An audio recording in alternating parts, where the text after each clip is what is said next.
हरे कृष्ण कृष्ण कृष्ण हरे हरे, हरे राम राम राम हरे हरे। सृष्टि के रचनाकार परमात्मा अकाल पुरख महाकाल के चरणों में, अकाल पुरख के चरणों में बारंबार मेरी नमस्कार। सृष्टि के मालिक, गुरु परंपरा, गुरु पद और सभी गुरुओं के चरणों में, यानी सृष्टि के मालिकों गुरुओं के चरणों में बारंबार मेरी नमस्कार।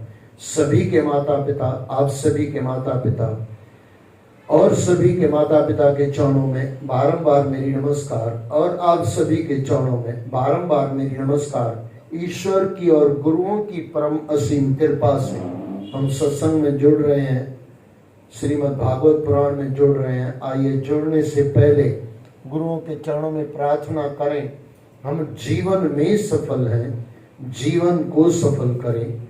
इसी प्रार्थना के साथ सत्संग में प्रवेश करें। 9वां सिकंद और 9वां अध्याय, और आज की कथा का क्या कहें। बोलो गंगा माता की जय। गंगा का नाम लेने से आदमी तर जाता है। हाँ, अभी ये गंगा अवतरण की कथा है। 9वां सिकंद और 9वां अध्याय, 9वां अध्याय गंगा अवतरण की कथा। श्री सुखदेव जी महाराज, श्री सुखदेव जी ने कहा, परीक्षित, राजा अंशुमान ने गंगा को स्वर्ग से लाने के लिए वर्षों तक घोर तपस्या की, परंतु उन्हें सफलता नहीं मिली। राजा अंशुमान के पुत्र दिलीप ने भी पिता की मृत्यु के उपरांत घोर तपस्या की, किंतु वे भी गंगा को पृथ्वी पर लाने में असमर्थ रहे। दिलीप के पुत्र भगीरथ थे, वे बड़े निष्कपट और दृढ़ निश्चयी थे। पिता की मृत्यु के उपरांत उन्होंने गंगा को पृथ्वी पर लाने का अपना लक्ष्य बना लिया था। देखो, ये थोड़ा सोचना यहाँ पे। सबसे पहले शुरुआत किसने की? अंशुमान। उसके बाद अंशुमान के पुत्र दिलीप, उसके बाद तीसरे पे आए भगीरथ, और भगीरथ गंगा लाएगा। लेकिन ये थोड़ा समझना पड़ेगा। ऐसे कहने में आता है कि अंशुमान सफल नहीं हुआ, सफल हुआ। ऐसा नहीं कि सफल नहीं हुआ। गंगा को लाना है। अभी यहाँ पे कोई इतना, ये जब बनाया गया होगा, एक ईंट रख ली तो आश्रम थोड़ी बन गया। एक ईंट करके पूरा आश्रम बना ना, बराबर ना।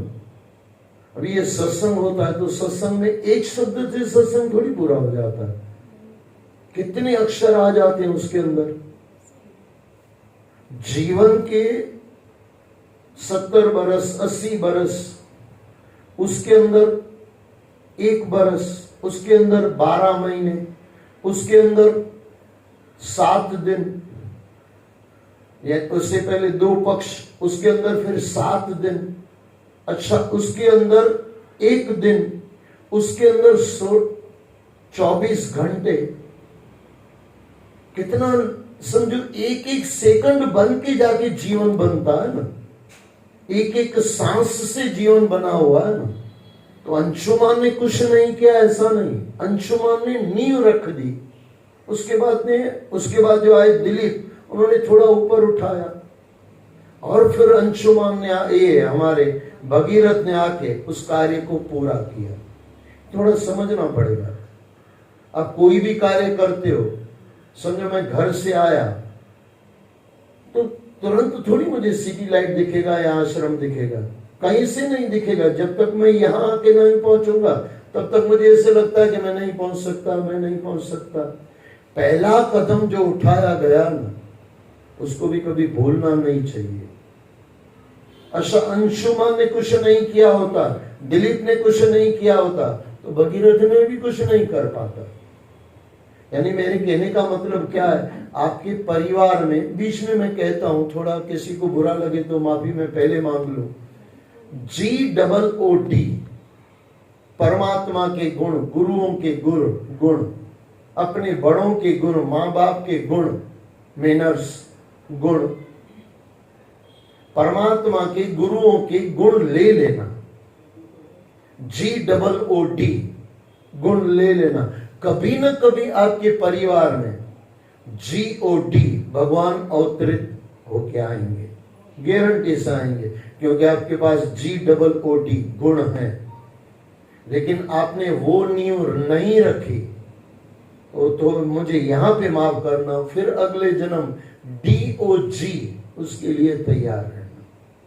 मैंने बहुत कुछ कह दिया, जिसको समझ में आ गया राम राम, नहीं समझ आया तो गड़बड़ हो जाती है, समझ में आता है तो भी गड़बड़ तो होती है। GOOD ये गुण रख लेना, ये नींव रख लेना, फिर आप चले गए, मैं चला गया, कोई दिक्कत नहीं। कभी न कभी GOD भगवान आ जाएगा। अगर ये लाइन नहीं पकड़ी, अब आपके परिवार में आपने नींव सही नहीं रखी, तो आप तो DOG में जाओगे ही जाओगे, पीछे वाले के लिए भी कुछ अच्छा छोड़ के नहीं जाओगे। यहां पे 10 किलो फूल लेके आओ, फूल किलो से मिलता हो, जैसे भी, कई बार 2 किलो से भी मिलता है। आप 50 किलो फूल लेके आओ, आप चले जाओगे, समझो रख के चले जाओगे, तो भी सुगंध आएगी कि नहीं आएगी? आएगी ना। अच्छा, इसका उल्टा कर लो, कहीं से कहीं वो गटर लेके आ जाओ, अब आप चले गए तो भी यहाँ पे दुर्गंध आएगी कि नहीं आएगी? आप अपने जीवन में क्या छोड़ के जा रहे हो, ये थोड़ा चेक कर लेना। GOOD आपके पास है तो आपके बच्चों को भी ये दे देना। कभी न कभी हमारे जाने के बाद भी, तीसरी पीढ़ी, चौथी पीढ़ी, कभी न कभी GOD को लगेगा, गॉड को लगेगा, इस परिवार में जाने जैसा है, जाने जैसा है। लेकिन अगर वो नहीं आया तो फिर तो DOG हम बनने वाले ही हैं। मैं फिर दोहरा दूं, गुण हमारे जीवन में होने चाहिए। और गुण आपके माता, आजकल कई लोग, मुझे ये सवाल बार बार मेरे पास आता है, 10-15 दिन में एक बार सवाल आ जाता है। कहीं मैं गुरु ग्रंथ साहब का पाठ रखने जाता हूँ, तो लास्ट भी कहीं था, वहां पे भी ये सवाल आया, वो भी मुझे YouTube से सुनते हैं, तो मुझे बता रहे थे, बोले भाई साहब, हम अपने माँ बाप के आज्ञाकारी बच्चे थे, हमारे बच्चे आज्ञाकारी क्यों नहीं है? सोचने वाली बात है ना, है नहीं है। और कई जगह से मेरे पास ये सवाल आते हैं, कोई YouTube से पूछता है, कोई कमेंट करके पूछता है, कोई फोन करके पूछता है। सोचना चाहिए ना, हकीकत है, क्योंकि ये नियम है यहाँ का, जैसी करनी वैसी भरनी। तो आप अगर अच्छे थे, बेटा अगर अच्छा था, तो ये बेटा जब बाप बन गया, बेटी जब मां बन गई, बेटा जब बाप बन गया, तो इसकी औलादें वो लायक क्यों नहीं है? सोचना चाहिए ना। नियम तो यही है ना, जैसी करनी वैसी भरनी। तो हमने तो हमारे माँ बाप के साथ गलत नहीं किया, हमारे बच्चे क्यों कर रहे हैं? बहुत फर्क है भाई साहब, सोचना पड़ेगा इस चीज को, ध्यान से सोचना। आपके पिताजी, मेरे पिताजी, आपके दादाजी, मेरे दादाजी, उनका एक ही नियम था, बेटे ईमानदारी से जीवन व्यतीत करना, भूखे मर जाना। पाकिस्तान से हम लोग आए, मेरे पिताजी जब आए, मेरे पिताजी बोलते थे, बेटे एक दिन खाना खाते थे, 3 दिन भूखे रहते थे, लेकिन ईमानदारी नहीं छोड़ी भाई साहब, ईमानदारी नहीं छोड़ी। चोरी का कभी सोचा भी नहीं, कभी 25 पैसा किसी का पड़ा हो और उठा लिया, नहीं किया कभी ऐसे। अभी ये मैं आपको फर्क बता रहा हूं कि आज्ञाकारी बच्चों के जीवन में जब वो माँ बाप बन गए, तो आज्ञाकारी बच्चे पैदा क्यों नहीं होते, उसका मैं जवाब दे रहा हूं। आपके बड़ों का, मेरे बड़ों का, फिर दादा दादी बोलो, नाना नानी बोलो, जितने भी आगे चले जाओ, उनका नियम था जिंदगी में भूखे मर जाना, लेकिन अपनी ईमानदारी मत छोड़ना। आज हमारा ये है, हमने बच्चों को ये सिखाया है नहीं? क्या सिखाया है? कुछ भी करना, पैसा कमा लेना, कुछ भी करना। अच्छा, उसको बोलना चाहिए, बेटे कुछ भी करना, लेकिन बेईमानी मत करना। मैं तो बोलता हूँ चलो ये भी सिखाओ, कोई दिक्कत नहीं, यहां तक कोई दिक्कत नहीं। बच्चे को बोलो बेटे पैसे जरूरी है, पैसे कमा लेना, नियम ये रखो, लेकिन ऊपर बोलो कुछ भी करना, लेकिन बेईमानी तो मत करना भाई साहब। मेहनत करना, 24 घंटे मेहनत करना, लेकिन किसी का 25 पैसा बेईमानी का मत लाना। हमारे माँ बाप ने जो हमको ईमानदारी सिखाई, हमने अपने बच्चों को कहां सिखाई? नहीं सिखाई भाई साहब, नहीं सिखाई।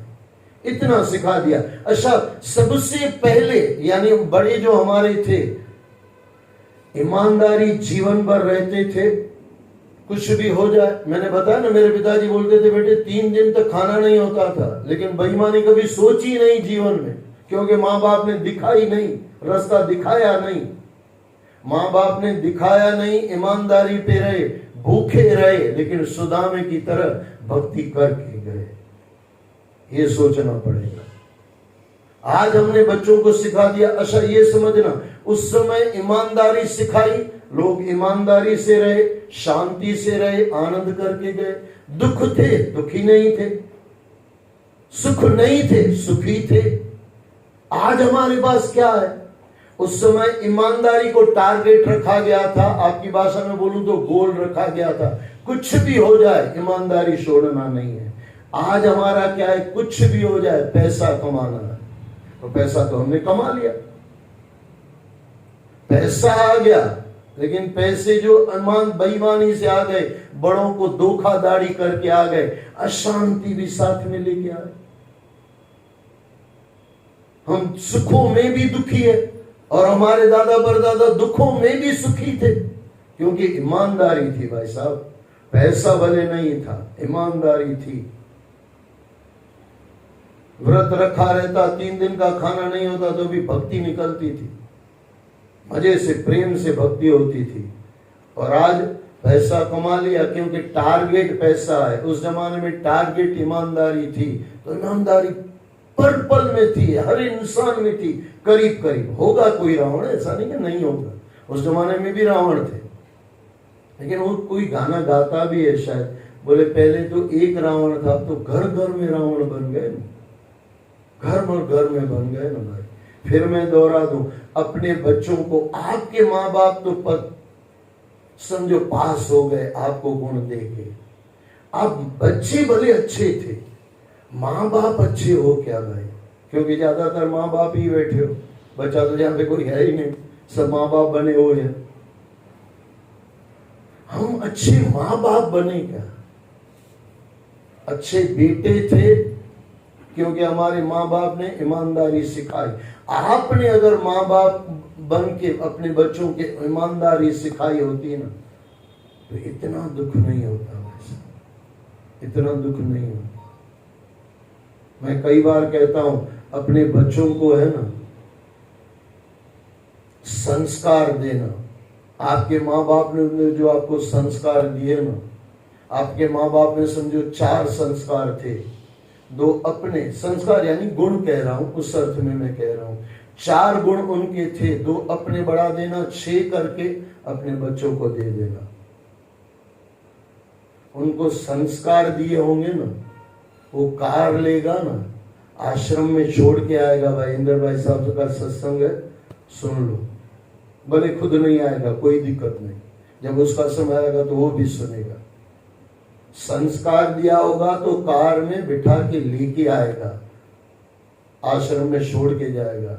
लेकिन संस्कार नहीं दिया होगा ना, वो खुद तो बेकार बैठा होगा, आपको भी बेकार बिठा देगा। और कई बार मैं मस्ती में कहता हूं, आपको 2 कार चाहिए तो बेकार बन जाओ। हमारे गुजरात में कि बेकार यानी 2 कार, लेकिन वो फालतू की कार है, सिख चली की कार है नहीं। संस्कार की कार में बिठा देना। संस्कार अपने बच्चों को दिया है। आज सबसे कुछ कमी रह गई है, तो माँ बाप ने अच्छे जो बच्चे थे ना, माँ बाप जब बन गए ना, अपने बच्चों का टारगेट नहीं बताया। आपके माँ बाप का, मेरे माँ बाप का जो टारगेट था एक ही। और मेरे पिताजी ने, आप यकीन करो न करो, 500 बार मुझे बोला होगा, बोले बेटे भूखे मर जाना, लेकिन किसी का 10 पैसा नहीं आया जीवन में। हमारे जीवन में 10 पैसा था जब मैं पढ़ता था। अब उनके पिताजी क्या बोलते थे मालूम है? कुछ भी हो जाए 1 पैसा किसी का हराम का नहीं आना चाहिए, क्योंकि उस जमाने 1 पैसा चलता था। आज अपने बच्चों को सिखाओ बेटे कुछ भी हो जाए 10 रुपया किसी का हराम का नहीं है। और जो आपका ईमानदारी का पैसा होगा ना, आपके हक का पैसा होगा ना, आपके हक में से कुछ पैसा दान करके बाकी जो बच्चा है ना, वो आप जब परिवार में वापरोगे ना, ये बच्चे गलत छोड़ी जाएंगे। वैसा कैसे जा सकते? नहीं जा सकते। गोल बदल गया, टारगेट बदल गया। बार बार मैं इसको इसके लिए दोहराऊं क्योंकि YouTube में भी जाएगा, वहां 2-4 सब सुनेंगे, लेकिन आप भी समझ लो। कभी आपको लगे ना कि भाई मैं तो सास अच्छी थी, मेरी बहू अच्छी क्यों नहीं है? उसका जवाब ये है, मैं तो ससुर अच्छा था, ये मैं तो जमाई अच्छा था, लेकिन मेरा जो जमाई है वो क्यों अच्छा नहीं है? बेटा जो भी आप थे, लेकिन कहने का मतलब यही है, फिर मैं दोहरा दूं, ईमानदारी कुछ भी हो जाए। अच्छा, एक दूसरी भी मेरे पिताजी कहते थे, पुत्र कुछ भी थे, किसी को खुश करके आओ ना आओ, लेकिन किसी का दिल मत दुखाना। भले उसकी गलती है तो भी हाथ जोड़ के निकल जाना, बोले जीवा जोड़ी मत करना। ये भी आपके बड़ों ने भी दिखाया होगा, मेरे बड़ों ने भी दिखाया। कहीं भी कितनी भी गलती होती है ना, करीब कभी कभार तो फिर झगड़ा हो जाता है जब सर से ऊपर पानी निकल जाता है, तो बाकी करीब मैं हाथ जोड़ के निकल जाता हूँ। जहां मुझे लगता है कि मुझे बहुत कुछ बोलना है, हाथ जोड़ के मैं निकल जाता हूँ, या कुछ भी बहाना करके निकल जाता हूँ। क्योंकि बड़ों ने बोला है बेटे किसी का दिल मत दुखाना, किसी को हंसा सको न हंसा सको आपकी मर्जी, लेकिन मेरे पिताजी, आपके पिताजी ने सिखाया था किसी को रुलाना मत, किसी को दान दो न दो आपकी मर्जी, किसी का 10 पैसा लेके मत आना, ये सिखाया गया था। ये जब तक हम अपने पड़ोसियों परिवार को नहीं सिखाएंगे ना, तब तक गाड़ी ऐसे ही चलेगी। आप कितने भी अच्छे थे तो क्या हुआ? अच्छा ये समझना थोड़ा, बच्चे अच्छे थे हम लोग, जब बचपन था तब बच्चे अच्छे थे, लेकिन बड़े हो गए तो माँ बाप अच्छे कहाँ है भाई साहब? माँ बाप अच्छे होने चाहिए ना, तो बेटा सही होगा ना। हम जब अच्छे थे तब माँ बाप अच्छे थे, इसके लिए हम अच्छे थे, ये याद रख लेना। आज कई बार मैं देखता हूँ, मैं समझो मेरी जवानी में मैंने ऐसे कभी नहीं सोचा था भाई अपने लिए कुछ बचा के रखना। हाँ मैं भी बोलता हूँ आजकल, बुढ़ापा हो तो अपने लिए कुछ बचा के रहना, बच्चों का कोई भरोसा नहीं।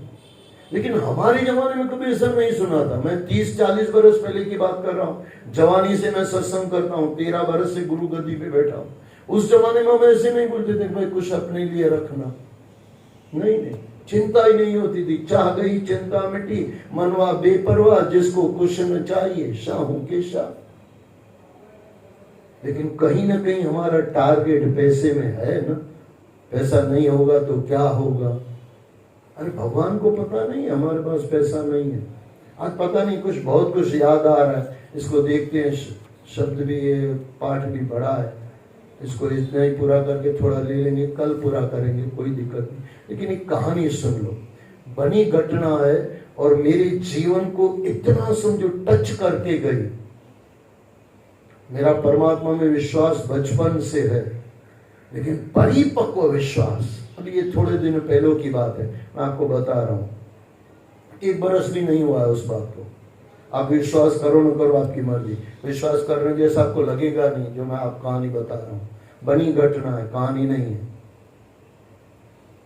वीर सावरकर है हमारे मोराबागल के आसपास, रामनगर के आसपास, वहां पे मोदी साहब का बनाया हुआ है वीर सावरकर या ऐसा नाम मैं भूल रहा हूँ, लगभग वीर सावरकर है, भूल चुको तो लेनी देनी। मोदी आवास ऐसे नाम से है उसको, फिर वीर सावरकर या कुछ भी नाम को जाने दो। वहां पे एक सिंधी परिवार गया और मुझसे जुड़ा हुआ है, गुरुओं के हिसाब से जुड़ा हुआ है। 80 बरस की बुढ़ी माँ और 35 से 40 बरस का उसका लड़का, बाकी लड़कियां सब शादी करके निकल गई है, पति महोदय भी भगवान को प्यारे हो गए। अभी जो 30-35 बरस के, 40 बरस का भी हो सकता है लड़का, उसका कोर्ट में केस चल रहा है, अभी भी चल रहा है। तो बहू आती नहीं है, घर में बनाने वाला कौन? बुढ़ी माता। पहले रहती थी हाउसिंग बोर्ड में, फिर वहां से उसको कोई अपना पसंद नहीं आया घर, अपना घर है लेकिन वहां पे कुछ तकलीफ थी तो वो छोड़ के, अपना घर छोड़ के वहां रहने गई। यहां से बात सुनना, वहां तो जैसे तैसे कर लेती थी, बेटा भी उसको खड़े होके करवा लेता था। रहने वाले दो ही, माँ और बेटा। पति यानी लड़के का बाप भी चला गया है, परिवार में दूसरे हैं भाई तो अपने अपने मस्ती में मस्त हैं, अपना अपना संभालते हैं। 80 बरस की माता 75, 80, 70 के अंदर की होगी, हम 80 के अंदर की होगी। और बेटा रूम में आया, साफ सफाई करने लगे, सामने टिफिन वाला बनता है, खाना बनता है। गुजराती परिवार, ये माता सिंधी। वो बुढ़ी माता जो खाना बनाती है वो आके यहाँ पे बैठी और उस सिंधी माता से बातचीत करने लगी, जैसे माताएं करती है। कहते हैं कि दुनिया का 8वां अजूबा क्या है? बोले 2 माता को बिठा दो और 1 घंटा न बोले, बोले 8वां अजूबा है। ऐसे तो हम लोग भी कुछ कम नहीं है, हमारी भी बक कम थोड़ी होती है, लेकिन ये माताओं के लिए पता नहीं क्यों कहा गया, मेरी समझ में नहीं आया। लेकिन वहां पे बोलने से क्या मिलता है ये देखना। और जहाँ को राखे साइया मार सके ना कोई, बाल न बाका कर सके जो जग बहरी हो। भाई साहब मेरा जीवन बदल गया ये देख के, सही बोलता हूँ। 1 बरस भी नहीं हुआ ये बात को। वहां पे जाके रहने लगी माता। अच्छा रही नहीं है, अभी साफ सफाई चल रही है। साफ सफाई चल रही है, वो गुजराती माता आके बगल में बैठी। कहाँ से आए? बोले आप ये हाउसिंग से आए। पांडेसरा नहीं, हाउसिंग, वहाँ गुजरात हाउसिंग बोर्ड है, वहाँ पे बनाया हुआ है रामनगर में। बोले वहां से आए। पूछा कब से हो, क्या है, सब हाल चाल लिया। अच्छा उसको पता चल गया कि इसकी बहू नहीं आ रही है। आधे घंटे के अंदर या 1 घंटे के अंदर वो बच्चे को उस सामने टिफिन वाली जो टिफिन बनाती है ना, वो बोलती है जब तक तेरी माँ जिंदा है फ्री ऑफ चार्जेस 3 टाइम मैं इसको खाना दूंगी। 3 टाइम खाना मेरी तरफ से आएगा, 3 टाइम चाय मेरी तरफ से आएगी। जब तक ये माता जिंदा है और जब तक मैं जिंदा हूं, वो माता बोल रही थी। बोले वो हो सके तो मैं अपने बेटे को भी बोल दूंगी, फिर भी उसकी गारंटी तो नहीं ले सकती बहू की, बाकी मेरी गारंटी है जब तक मैं जिंदा रहूंगी बहू को भी बोल के जाऊंगी। माने तो ठीक है, नहीं माने तो फिर उसकी मर्जी। बाकी जब तक मैं हूं जिंदा और तेरी माँ जब तक जिंदा है, उसको खाना मेरी तरफ से फ्री ऑफ चार्जेस 3 बार खाना मिलता रहेगा, 3 बार चाय मिलती रहेगी। बीच में भी कुछ चाहिए तो मैं उसको दे दूंगी, बाकी तुझे खाना चाहिए तो 100 रुपया दे के ले जाना। अच्छा तेरी माँ के कुछ भी तुझे कोई चिंता मत करना। ये खाने के बाद बासन भी दोनों को उसको जरूरत नहीं है, बोले मैं धो लूंगी, कोई चिंता नहीं। तेरी माँ की चिंता छोड़ देना। अब इसको भगवान नहीं कहोगे तो क्या कहोगे? बस आधा घंटा भी नहीं हुआ उसके साथ, कोई ज्यादा बातचीत नहीं, कुछ नहीं। 15 मिनट में वो माता ने पता नहीं परमात्मा अंदर कहां से आ गया। कहते हैं ना भगवान कृष्ण ने गीता में कहा बुद्धि मैं देता हूं। ये माता को बुद्धि किसने दी होगी? भगवान ने दी ना। अच्छा कहते ना असल अलाए साथी लो बुढ़ापे में केर ॾिसंदो तो कंहिंखे न ॾिठो हूंदे न तो भगवान तो के न ॾिसंदे। ये पक्का है। तूने किसी को नहीं देखा होगा तो भगवान तुझे नहीं देखेगा। लेकिन एक चीज है, तूने किसी को गरीब को, दया धर्म का मूल है, पाप मूल भगवान। तुलसी दया न छोड़िए जब लग खट में प्राण, दया न छोड़िए। आपने दिया हुआ होगा। और वो जब मैंने देखा, अच्छा वो माता जी भी गुजर गई, थोड़े टाइम में ही चली गई। जो रहने आई थी समझो सिंधी माता चली गई। अच्छा ये बता रहा था उसका बेटा, बोले भाई साहब पहले दिन से बोले हमने गैस ही चालू नहीं किया। बोले मैं कहीं बाहर खा लेता था, वो दोपहर में बाहर खा लेता था और मैं मेरे लिए टिफिन मंगाता था, यही माता देके जाती थी सामने वाली। और बोले चाय तक हमारे घर में नहीं बनाई थी। अब इसको भगवान को चमत्कार नहीं कहोगे तो क्या कहोगे? वैसा बहू का सुख नहीं लिखा है, परमात्मा को पता है इसकी बहू बराबर नहीं है। और वहां मेरी आंख में आंसू आ गए। मैं बोला वाह भाई, मुर्दाओं को देते है कपड़ा लकड़ी आग, जिंदा नर चिंता करे ताकि बड़ी अभाव। कई बार मैं ही कहता हूं कि अपने पैसे थोड़े बचा लेना, सब बेटों को मत देना, लेकिन ये जब मैंने देखा ना, मेरी पूरी जवानी मुझे याद आ गई। उस समय ऐसे कहा जाता था कोई यहां से ले जाएगा, यहां से थोड़ी ले जाएगा। अच्छा, भगवान को अगर भूखा रखना है और आप कितना भी अक्ल लगा लो, खाना खा सकते हो क्या? भगवान से ऊपर चले जाओगे? हो ही नहीं सकता है ना भाई। भगवान ने तो इसके लिए, अच्छा हम लोग क्या बोलते हैं, गुरु ग्रंथ साहब, उसको कोट करके गुरु को बीच में रख के मैं गुरु के हिसाब से बोल रहा हूं। हम लोग क्या बोलते हैं कि जहां आप जाओगे खाना आ जाएगा। गुरु ये नहीं कहते भाई साहब। अच्छा, ये जो वाक्य बना ना, उसके अंदर बराबर गुरु की लाइन मुझे याद आ गई, जहां दाने वहां जाने। मेरी चाय यहाँ पे लिखी है, इसके लिए मैं आ रहा हूं। गजब है भाई साहब। चाय लिखी हुई है, पानी लिखा हुआ है, कुर्सी लिखी हुई है कि ये कुर्सी पे बैठना है भाई साहब। हुक्म अंदर सबको बाहर हुक्म न कोई। कुर्सी लिखी है, यानी इतना छोटा छोटा लिखा नहीं, लेकिन समझने के लिए है। मुझे नीचे बिठाना होगा ना, उस दिन कुर्सी नहीं मिलेगी। अंधेरे में रहना होगा ना, उस दिन उजाला नहीं आएगा। हो ही नहीं सकता है। हुक्म अंदर सबको बाहर हुक्म न कोई। सब हुक्म के अंदर चल रहा है। अगर परमात्मा को दुख देना होगा, कितना भी पैसा बचा लिया होगा, आपको बचाएगा क्या? ये दूसरा कहानी सुन लो, ये भी बनी घटना है, वो भी सुनेगा तो भारी पड़ेगा। कई बार मैं बोल तो देता हूं, लेकिन कई बार मुझे ही भारी पड़ जाता है। ये भी सुनो, सुनने जैसा। एक माँ,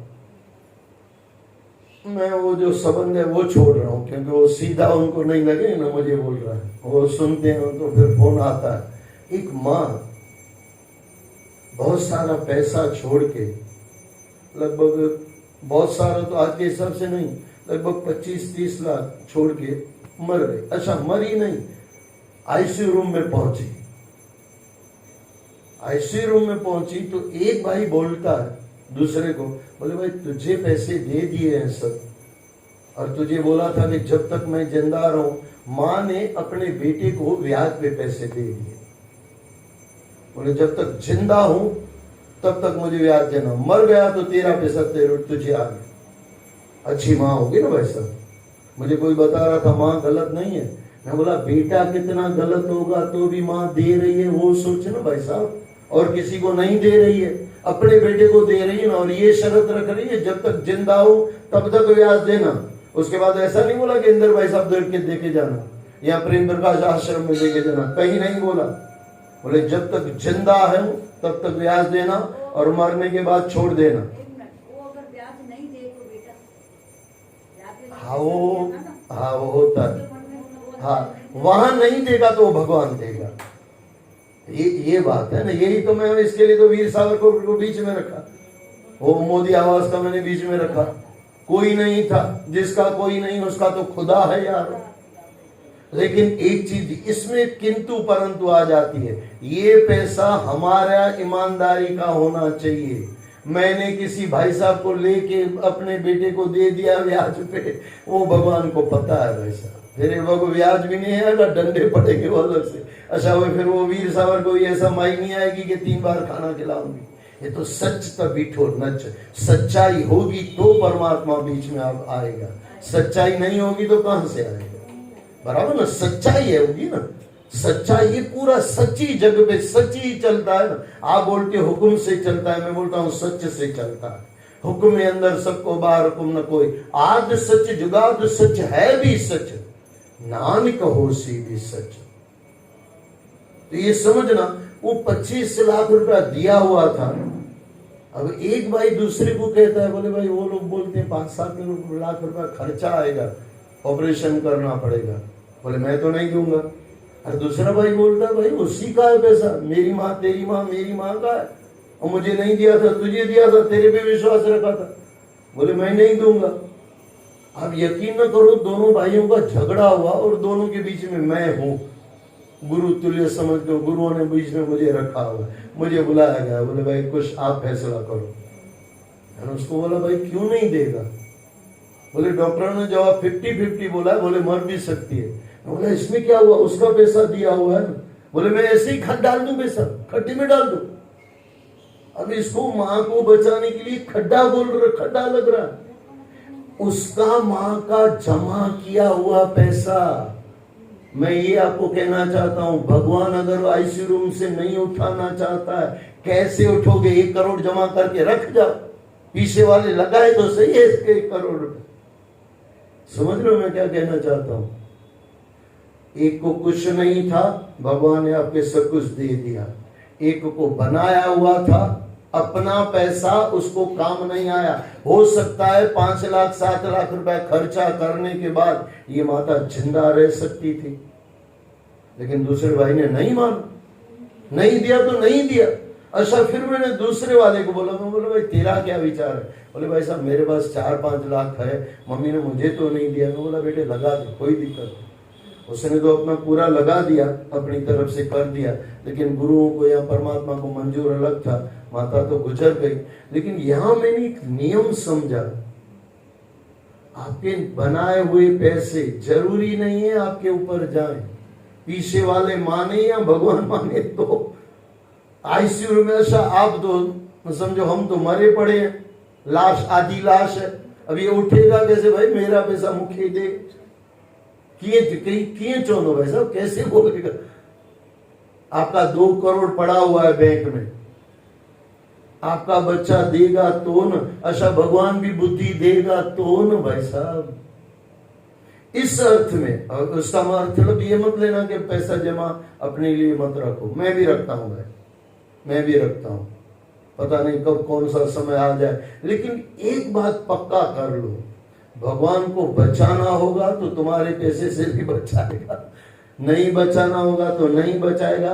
अच्छा, कई बार तो ऐसा होता है, ऐसी भी एक कहानी है, वो कहानी है वो मैंने सुनी है, हमारा पैसा ही हमारा खून करा दे, ऐसा भी होता है, ऐसा भी होता है। भाई आपने 2 करोड़ जमा करके रख गए हैं और नॉमिनी बनाया है किसी और को, उसको मालूम है जब तक जिंदा रहेगा तब तक मुझे नॉमिनी पैसा मिलेगा नहीं।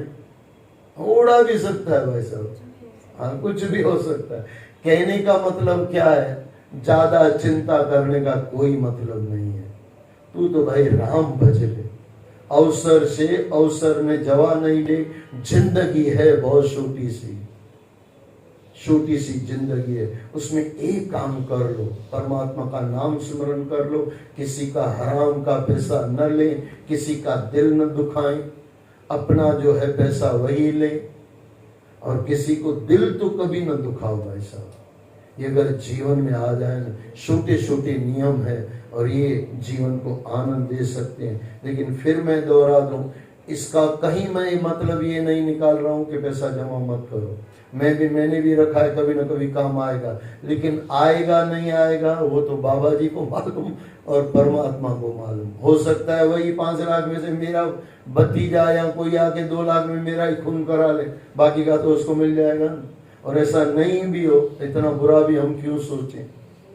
कुछ मत सोचो, जब जो करना होगा ना वो परमात्मा करा ले। लंबा मत सोचो भाई साहब, सामान 100 बरस का, पल की खबर नहीं। जिंदगी है छोटी सी, और छोटी सी जिंदगी के अंदर ये 9वां अध्याय है। ये इतना ही पढ़ा था, लेकिन थोड़ा इसको गंगा अवतरण की यहाँ पे कथा पे ही रखते हैं। बोलो गंगा माता की जय। लेकिन एक चीज, जब तक आरती आती है, गंगा देखो आनी थी लेकिन आई थोड़ी, 5 मिनट में आ जाती अगर हम पढ़ लेते तो, लेकिन भगवान को नहीं मंजूर था, गंगा को भी रोक लिया गया। बीच में बहुत सारी बातें आ गई, लेकिन गंगा नहीं आई वैसे। हाँ जबरदस्त। ये मेरे जीवन की 2-3 ये जो घटनाएं अभी अभी घटी है, 2-3 बरस, 1 बरस के अंदर, सभी 1 बरस के अंदर का खेल है।